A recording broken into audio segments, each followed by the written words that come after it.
Saya terlewat bangun dan tidak bersahur. Adakah puasa saya masih sah, Ustaz? Yang paling seronok juga dalam bulan Ramadan ni apabila kita masuk bulan puasa, kita bukan sahaja tahan lapar, tahan dahaga, tak makan, tak minum, bukan sahaja kita berbuka puasa, tetapi ada satu waktu yang cukup Allah Taala berkati. Kata Nabi sallallahu alaihi wasallam, bersahurlah kamu kerana pada sahur itu berkat. Apa maksud berkat? Berkat ni Allah Taala tambahkan kebaikan.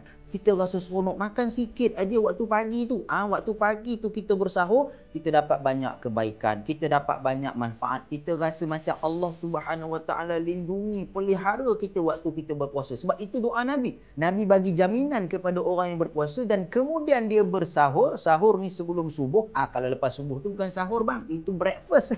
Sahur sebelum subuh maknanya dia akan dapat banyak kebaikan. Tapi ada orang ni dia tak sahur, mungkin tak sempat, terlupa, tak ada makanan. Adakah dia punya puasa sah? Masih lagi sah apabila dia masih lagi berniat dan dia bersungguh-sungguh untuk melaksanakan ibadah puasa pada bulan Ramadan. Jadi kita jangan skip untuk sahur. Bagi kita pula jangan fikir sahur kita je. Kita pergi singgah-singgah mana-mana tempat orang susah, rumah anak yatim, tempat rumah orang tua-tua, kita belikan makanan sahur, kita belikan makanan yang sedap-sedap. Jangan waktu buka je kita bagi sedap-sedap. Sahur pun kita bagi makanan sedap-sedap. Sebab apa? Kita nak timbulkan keinginan, kita nak timbulkan kesedaran kepada masyarakat bahawa kepentingan sahur ini bagaimana. Di mana Nabi SAW sebut ada keberkatan, ada manfaat, ada pahala, dan bahkan sebelum subuh tu bukan saja-saja makan. Makan sebelum subuh itu sahur yang Allah Ta'ala ajarkan dan Allah Ta'ala limpahkan kebaikan. Waktu itulah doa makbul, waktu itulah apa yang kita cakap Allah Ta'ala akan lindung, Allah Ta'ala akan pelihara kita. Jadi insyaAllah sama-sama kita perbaiki, perkemaskan puasa kita dengan kita bersahur. Bersahurlah kerana pada sahur itu ada keberkatan.